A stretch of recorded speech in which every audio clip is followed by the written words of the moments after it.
Assalamualaikum warahmatullahi wabarakatuh. Alhamdulillah wa syukrillah wassalatu wassalamu ala Rasulillah Muhammad ibn Abdullah wa ala alihi wa sahbihi wa man walah. Wala hawla wala quwwata illa billah.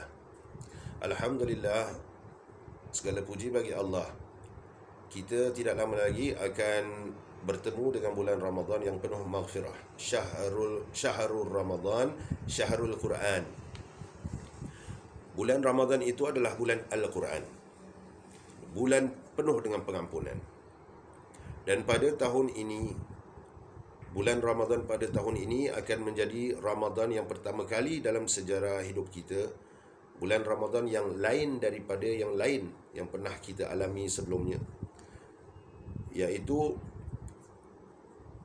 hampir keseluruhan, hampir ke semua masjid-masjid di serata dunia tidak akan dibuka untuk jemaah menunaikan solat tarawih berjemaah di bulan Ramadan.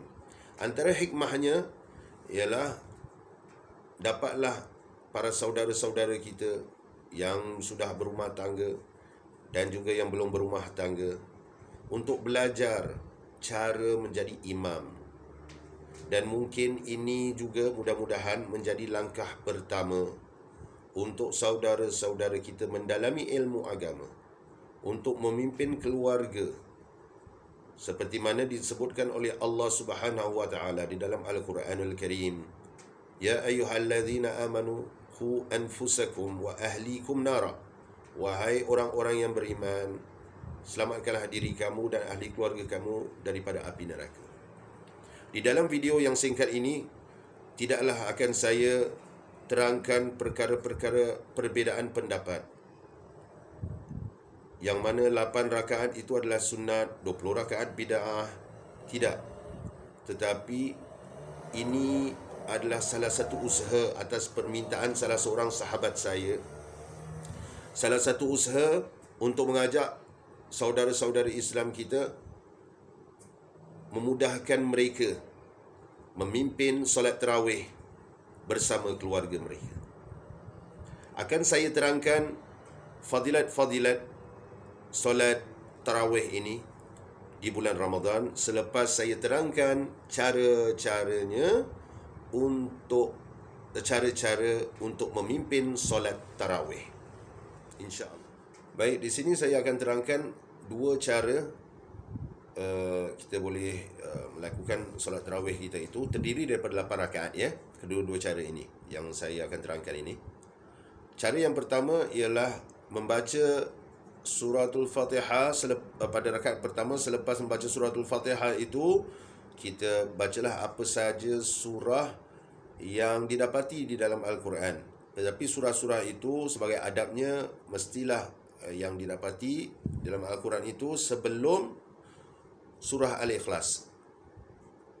Ya, jadi apa-apa saja surah. Contoh, kita hendak baca surah Wadduha pada rakaat pertama selepas suratul Fatihah, bacalah surah Wadduha.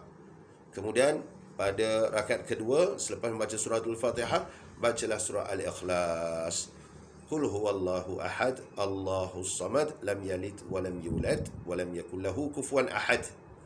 Ya, itu cara yang pertama. Jadi selama bulan Ramadan itu setiap malam cara begitulah.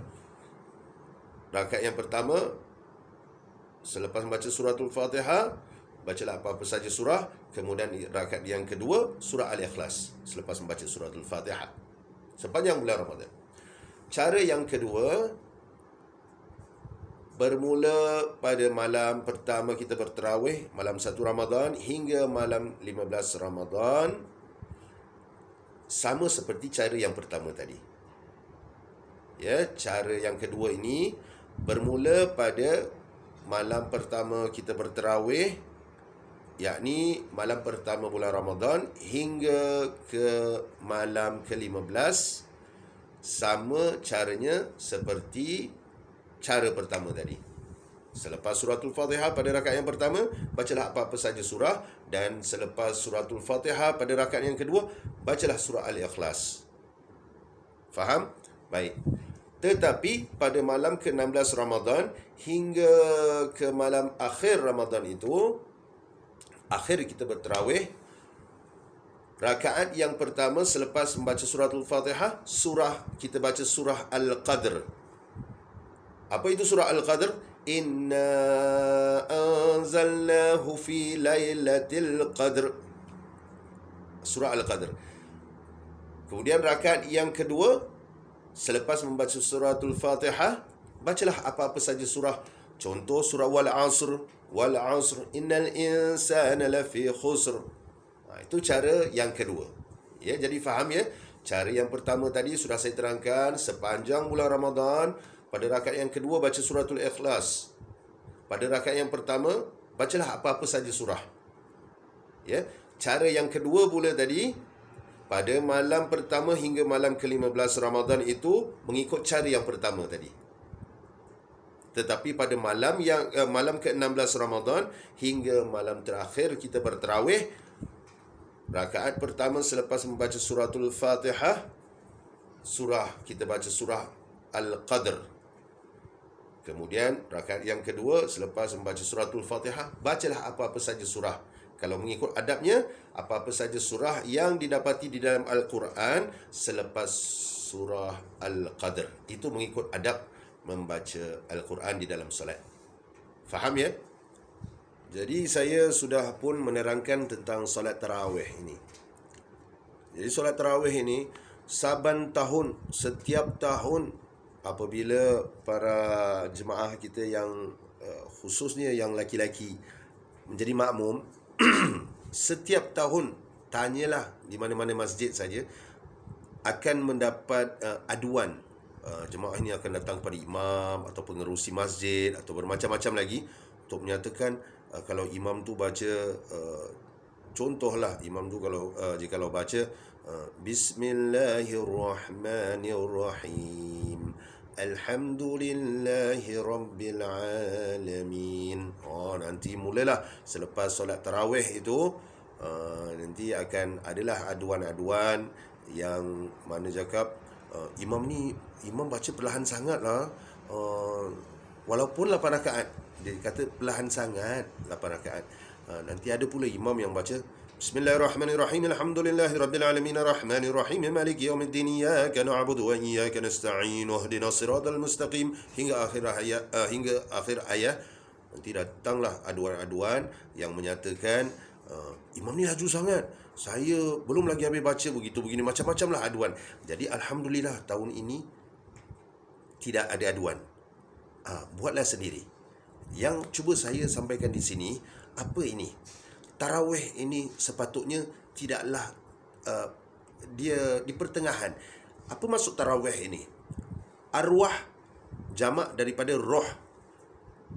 Jadi apabila kita mengerjakan suatu ibadah itu, sepatutnya ibadah itu ada kesan terhadap roh kita, menenangkan roh kita. Dan itulah maksudnya tarawih. Tarawih ini ada kesan pada roh kita. Ada yang nak cepat, nak laju sangat. 8 rakaat, nak laju lagi. Saya pernah menyatakan di dalam kuliah saya, kalau nak laju sangat ataupun nak perlahan sangat, solat di rumah. Solat di rumah maksudnya itu dengan keluarga lah. Buatlah sesuka hati, kita dakwah sendiri. Kita tahulah keluarga kita. Yang komplain pun keluarga sendiri kan.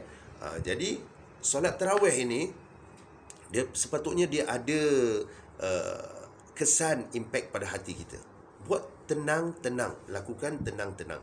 Jangan kelam kabut. Itu maksud tarawih. Dia bukan kelam kabut. Ada yang macam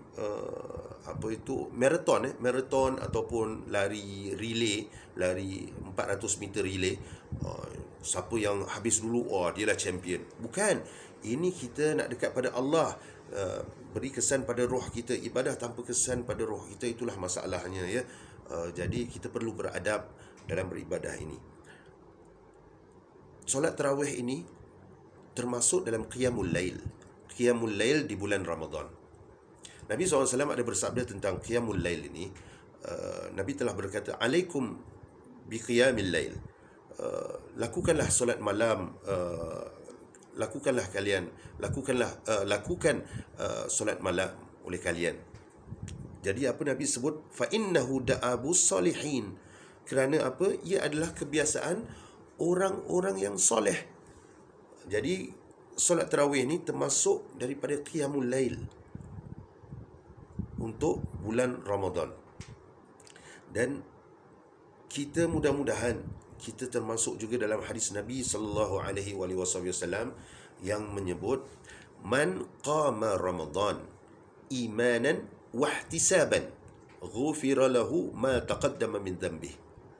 Siapa yang menghidupkan bulan Ramadan dengan iman dan mengharapkan ganjaran pahala daripada Allah Subhanahu wa taala, ghufira lahu ma taqaddama min dhanbih, diampunkan dosa-dosanya yang telah lalu. Jadi solat tarawih ni termasuk termasuk menghidupkan bulan Ramadan selain membaca Al-Quran, termasuk qiyamul lail yang amat dianjurkan oleh Nabi sallallahu alaihi wasallam.